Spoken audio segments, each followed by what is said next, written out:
Hi, I'm Shana with IdeateTV, and we're here talking with Joe Siegman, author of Bats, Balls, and Hollywood Stars. And can you tell me more about your book? Well, the book is primarily about an event that happened at Dodger Stadium since the Dodgers moved to LA in '58. And Nat King Cole, the singer, and for those that don't remember him, he was a major entertainer. His daughter Natalie Cole. Well, he was a major entertainer, and he put the celebrities together for the Dodgers to play this celebrity game. And then he got sick, and he asked his agent, and his agent was my friend, and he asked me, "Do you want to do this?" I said, well, for one time, why not? And then for the next 40 years, we produced Hollywood Stars Night at Dodger Stadium. And what it is celebrities being like kids. You wouldn't think, like on the cover is Dean Martin, but there was Jackie Gleason and Jack Lemmon and Walter Matthau and Kevin Costner and Tom Hanks, and I could go on and on. The idea of playing on a field that the major leaguers played and wearing uniforms like they were big leaguers, it was quite a kick to them. Most of these people, if not all of them, used to play baseball when they were younger.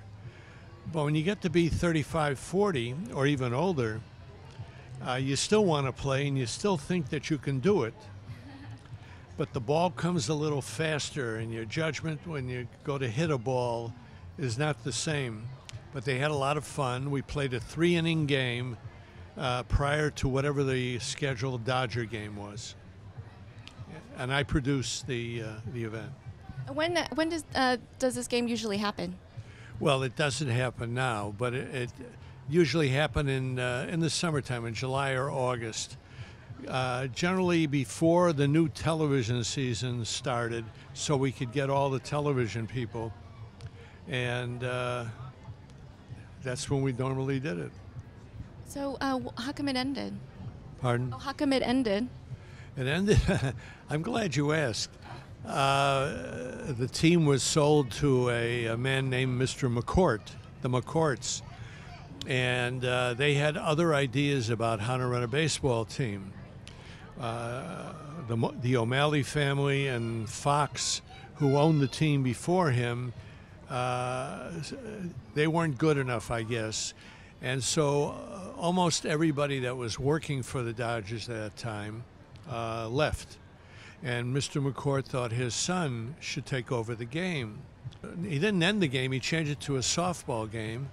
And then the celebrities were no longer going on a big league field. Even though we're playing on the field, they shortened the bases. Everybody can hit a softball. Hitting a hard ball is a different story. And after 3 years, it went down the tubes.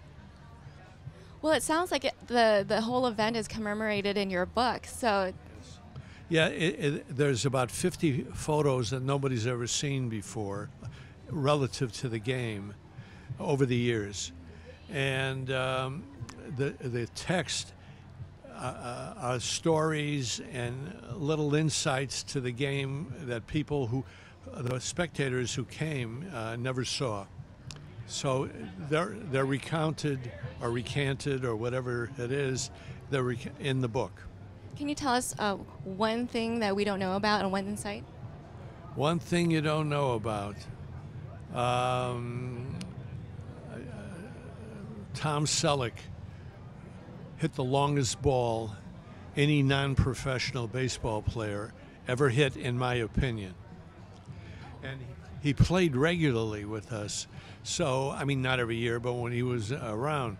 And he was just a wonderful player. There were other wonderful players, too. But you asked for one, and that's one. So it sounds like, was he the best celebrity baseball player you've seen? Well, there's a page in the book which lists all the people who I thought, had they pursued it, they might have had a career. When you see the names of people who played, and for many maybe generational, like Jack Lemmon and Walter Matthau, who you probably don't know who I'm talking about. Yeah, okay? They're notable. Yeah, they're notable still. Okay. Well, there's some of the younger people come by and they don't know who they are. But there's also Tom Hanks when he was just starting out. He played in the game, and Rob Lowe, Billy Crystal, Kevin Costner, people like that. And so the book is not an expose. It's a fun book. No, it does sound a lot of fun, and it brings a lot of sports and Hollywood, things that I'm also interested in too. And where can we find your book? Well, you can get it on Amazon or BarnesandNoble.com or in bookstores.